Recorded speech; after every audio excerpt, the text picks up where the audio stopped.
Union Public Service Commission Civil Services Examination की Manipuri optional paper wahang cheda Meetei Mayek yauhan binaba Rajya Sabha के MP Lesemba Sanajaoba na Parliament की खुथांगदा लेंगाक तकसिनख्रे Parliament mifam के 0 hour matamda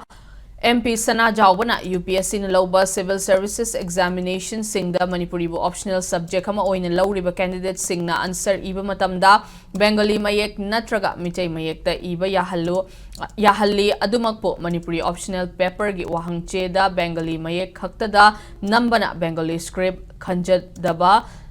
candidate singda khudong chadaba kaya mayok na halli hojik oiriba fibam asimak haukiba chahi kunlom asida Manipur da leiriba school college amade university singda Bengali Mayek ki mahutta Meetei Mayek na mapung fana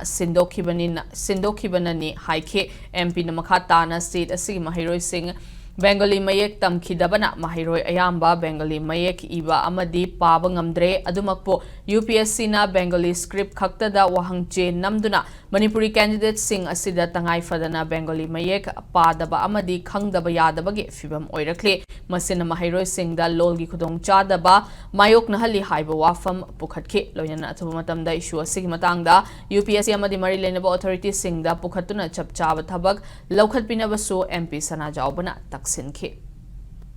However, UPSC compelled these candidates to read and understand the questions set only in Bengali script, undermining their language proficiency. As a result, many willing candidates are discouraged from opting for Manipuri as their optional subject. It is also to be respectfully stated that there is no academic or technical impediment to print the question paper in Meetei Mayek alongside Bangla script, as is done for other languages with multiple scripts. The printing of questions in both Bangla and Meetei Mayek will uphold the principles of fairness, inclusivity, and constitutional respect for India's linguistic diversity, and will improve the UPSC examination system. As such, it is demanded that the matter may be brought to the attention of UPSC and concerned authority, and to rectify it at an early date.